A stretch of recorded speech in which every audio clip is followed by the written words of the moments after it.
Hello, academics. Welcome to our September 26th meeting. I'm very sorry that I'm not able to be there in person and I canceled practice. Your TC is very weak stomach, very sick right now, and I'm really sorry for the inconvenience. I just have a few updates to give out. One is I created a general information document and a academic calendar. The calendar will contain all the information going forward regarding our meetings, so if you're ever absent, feel free to look at it.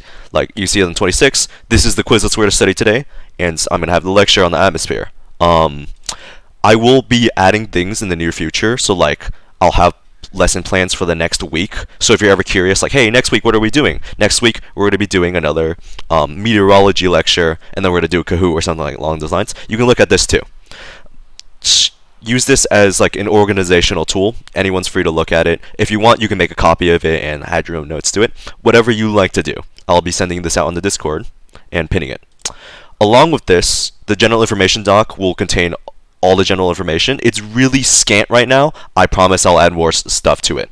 We'll have all the flashcards along with practice tests, all that jazz in this general information doc. So if you ever need something quick, like, hey, what's the NS1 Quizlet folder? Well, bam, right here.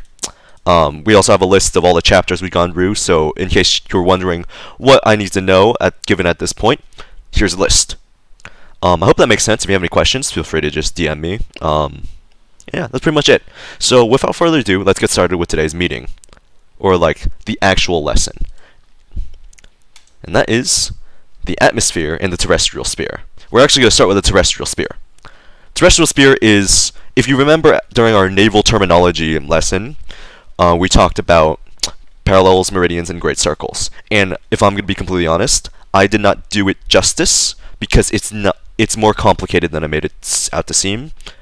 And I don't think I explained it well. So we're just going to review it really quickly because this is important to know. Now, I'm sure you all know about the equator and prime meridian, right? These are essentially lines that divide the Earth into these little tiny sections, right? So we're to start with what meridians are and their measures of longitude. I'll go over what longitude and latitude are in a sec, but all you need to know is meridians. These are the lines that go through vertically on the Earth through the North and South Pole. They measure distance east to west. Yeah, so you can see right here, the prime meridians, they go north to south. Parallels are lines that are parallel to the equator, and they go east to west. They don't touch the poles, but the reason they're called parallels is because they're parallel to the equator. They are measures of latitude. Now, the way you remember the difference between longitude and latitude, I like to think about a ladder. I'm not joking, it's a ladder. So think about it like this. Latitude is the rungs of the ladder. It goes laterally, right? It's parallel to the rest of these rungs. The longitude is the long part of the ladder. It goes vertically through the north and south poles. That makes sense, right? I hope that makes sense, and I hope it's a way to remember. So remember, meridians vertical, and their measures of longitude. Parallels the equator, and every line that's parallel to it, the rungs of the ladder. Now, I know it's said that it's a little confusing because meridians, they go north to south, but they measure distance east to west, and latitudes, okay, parallels, they measure distance north to south, but they go east to west. So, what that means in the context of this, if you look at my mouse right here, you can see the equator, it's 0 degrees, it goes east to west. If you go 15 degrees above the equator, that is 15 degrees north. So even though it goes east to west, it's actually measuring distance vertically. See the prime meridian right here, which is centered at Greenwich, England. You can see if I go 15 degrees east, I'm at this meridian. So you can see, even though it goes north to south, it measures distance east to west. A little confusing, I know, but all you need to know is meridians, longitude, parallels, latitude. And if you're ever wondering why the prime meridian is centered at Greenwich, England, it's because Greenwich, England has a very important observatory, the Royal Observatory, and also England invaded a quarter of the planet, so the winners of history get to make all the big decisions. But yeah, great circles. Now this is something that I think was a little confusing to us, and I completely understand it. It's a little confusing to me too. Great circles are any line that cuts the Earth completely into two equal halves. So the equator, you can see, it cuts the Earth like a hamburger completely into two separate halves, north and south. The prime meridian also does that. east to west, completely in half, equal sizes. All meridians actually do that. You see this, if you follow this line right here, it completely bisects the Earth. But the thing is, if you look at the parallels, if you cut the Earth along this line, it will not completely divide the Earth into two equal halves. So, great circles are the equator and all meridians, but not all parallels. The only parallel that is a great circle is the equator. Make sense? Great. Now we're going to go over the atmosphere, or at least the atmosphere when it comes to the Navy. Layers and makeup of the atmosphere. Atmosphere, they want you to know, is it's mostly made up of nitrogen. I'm sure we all learned that in elementary school. You don't need to know about like the mix of carbon dioxide, hydrogen, and neon. Just know that's mostly nitrogen, a little bit of oxygen, we breathe it. Layers of the atmosphere is something you do need to know, at least the order of the layers. So the orders will generally go it will be in terms of 5. So it would be the troposphere, stratosphere, mesosphere, thermosphere, exosphere. Make sense? So going from lowest to highest, this is the order. You don't need to know necessarily about the individual like layers in between these main layers, but I'll still go over it anyways. The transitional layers between, like, let's say the stratosphere and troposphere, they're called pauses. I don't think they have ever had a test on it, but I still think it's important to know. The tropopause is the layer in between the stratosphere and troposphere, and it's where all the jet streams are. The jet streams are important because a lot of modern airliners use them to get places faster, along with naval aircraft. We just use these wind currents on the tropopause to get where we need to be faster. The troposphere is also where all weather occurs. It's where most of the mass of the atmosphere is. And the only reason why there's not really any weather above the troposphere is because there's not really any gas in the rest of the atmosphere to heat up or hold moisture, all that jazz. The stratosphere has a small amount of weather, but most of the weather is condensed to the troposphere. That's all you need to know. The stratosphere, you don't need to know too much about it. Just know that it contains the ozone layer, aka the chemosphere. I've never heard of the chemosphere before, but it's another name for the ozone layer. I'm sure we all know what the ozone layer is. It's just a layer of ozone in the stratosphere that protects us against harmful UV radiation. Mesosphere, only thing you need to know is there's a massive temperature drop here because there's not really any air particles to hold temperature, so it's really cold. And also meteors burn up here because once they start entering the stratosphere, like, there's oxygen to burn. The thermosphere is directly above the mesosphere. It's where it doesn't have any air to hold temperature, but it's constantly blasted by solar radiation, so it's incredibly hot. And that's why it's called the thermosphere. Also, this is where most of our satellites and the International Space Station is. Really cool. The exosphere, the only thing you need to know about it is the beginning of the outer space, and it contains the magnetosphere. Now, the magnetosphere, a little bit confusing. This is the Earth's magnetic field and the effect it has on solar winds. So solar winds are these particles released by the sun they're charged particles released by the sun.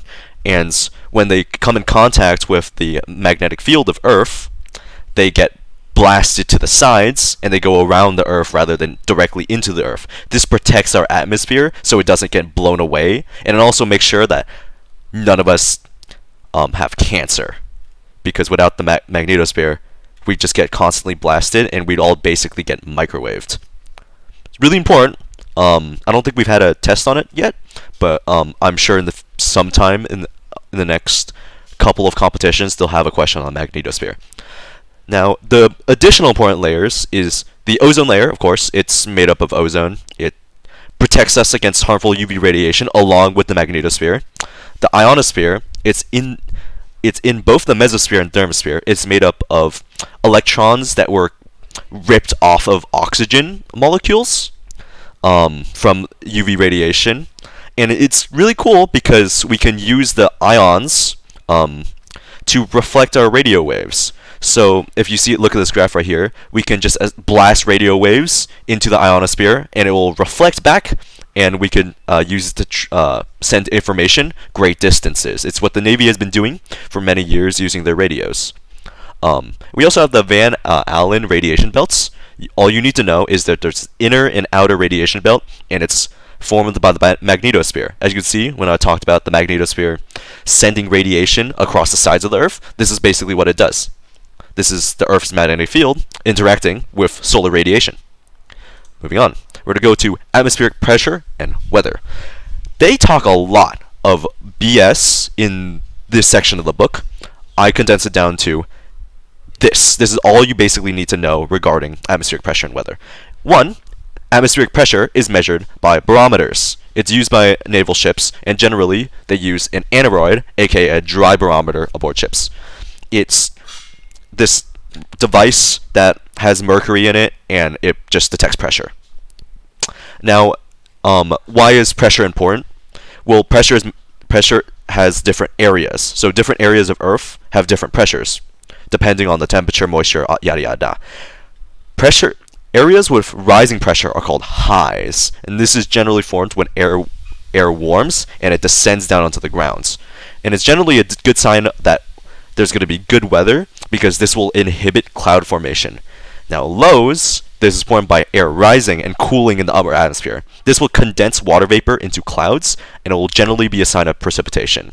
So if you're on a Navy ship and you use a barometer, and it's like, hey, there's a low here, this will mean that there's probably going to be a storm sometime in the near future. And you don't want to get stuck out in a storm unless you want to lose a bunch of people. Weather is defined as the condition of the atmosphere expressed in terms of heat, pressure, moisture, and winds. Only thing you need to know about that is it's mostly powered by the sun's electromagnetic waves, aka radiant energy. Cool. Now, temperature. They also speak a lot of BS on this. I condensed it to a few main points. 1, the greenhouse effect. I'm sure we're all familiar thanks to the world dying.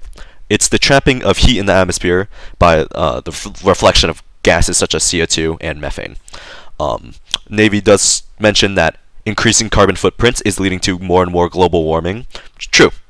Now, the way we measure temperature is thermometers. The most common is an alcohol thermometer. It uses ethanol with red dye. I'm sure we've all seen it before. It's the classic thermometer that you see in all the cartoons. But there's also 2 others that the Navy uses. The other is a thermocouple thermometer. It uses 2 different metals to measure a voltage difference, and the voltage difference is proportional to a measure of heat. Complicated, but they generally don't use it, and they stick with alcohol thermometers. Other is an infrared thermometer. It's like, if you ever see an infrared camera, infrared radiation, that's all it does. They also mention that the Navy uses Fahrenheit to measure temperature. Even when it comes to meteorology, even though the rest of the scientific community and the entire rest of the world uses the metric system in Celsius. I don't know why they use Fahrenheit. It doesn't make any sense to me. But they do use Fahrenheit, and they include these 2 equations to transfer Celsius and Fahrenheit. And you see, Celsius equals 5/9 times the degrees in Fahrenheit minus 32, and Fahrenheit equals 9/5 Celsius plus 32. And that's transfer degrees. You can do the math on yourself. You will not be asked this in the Navy League Academics test. Now, humidity is the other big thing that is mentioned in this unit, and it's an important part of weather because weather is defined by moisture, if you remember correctly. Heat, moisture, all that jazz. Humidity is defined by the amount of water in the air, but we don't generally use the term humidity in general. We use the term relative humidity, and that is the ratio between the actual amount of water in the air divided by the maximum amount of water vapor in the air. So, if you know, when things are hot, that means the molecules are moving faster. That means there's more space in between the molecules. That means hot air will be able to hold more water than, let's say, cold air. That's why in really hot countries like the motherland Vietnam, it's really humid because it's really hot there and there's a lot of water vapor in the air. Really cold areas like the mountains of Colorado, they generally don't have they have a really low maximum water because cold air is very condensed. So there's not that much space in between the water molecules, so there's not that much maximum water. The saturation or condensation points is when, no matter what the temperature or pressure is, it's the relative humidity at 100%. That changes from region to region, but if a relative humidity is at 100%, that is the saturation/condensation point. Now the dew point is a little bit complicated, and I'll try to explain it as best I can. if you have any questions, DM me on this. This is one of the things that I wouldn't mind explaining again. The dew point is a temperature in which air must be cooled to be at the saturation point. So we talked about relative humidity being, or to be cooled at the saturation point at constant pressure and constant water vapor. Relative humidity is expressed in a percentage. So we have 75%, aka, like, let's say there's 3 parts water when maximum there's 4 parts water in the air. The dew point would be us cooling the air to the point where relative humidity would be at 100%, without changing the amount of water in the air and without changing the pressure. Again, hot air will be able to hold more water than cold air. So equal amounts of water in hot air and cold air will not be the same relative humidity. You can have the same amount of water in hot air, and it will be a lower relative humidity than the same amount of water in cold air. It will be higher. So the dew point is the temperature in which the air must be cooled to reach the saturation point. Clouds are formed via this because at upper atmosphere it's a lot colder, but there's the same amount of water vapor, so it condenses into these clouds. The dew point is measured using psychrometers, and it's important because we want to know what clouds are where so we don't get stuck in storms when we're on a ship. It's really dangerous. And onboard naval ships, only thing you need to know is they use sling psychrometers along with these electronic psychrometers called hygrometers. Make sense? Alright, that's pretty much it for the lesson on atmosphere. Next week we'll go on to clouds and winds and weather more in depth rather than the atmosphere, but this is it. Study the Quizlets. SOFA will be hosting a PEB on the Quizlets along with going over the test. And I forgot to mention, on Friday, we'll be going over the tryout test. Thank you everyone for tuning in. I really do appreciate it, and I do appreciate you working with me. If you need any help, just ping the academic channel. Alright, thank you. Bye-bye.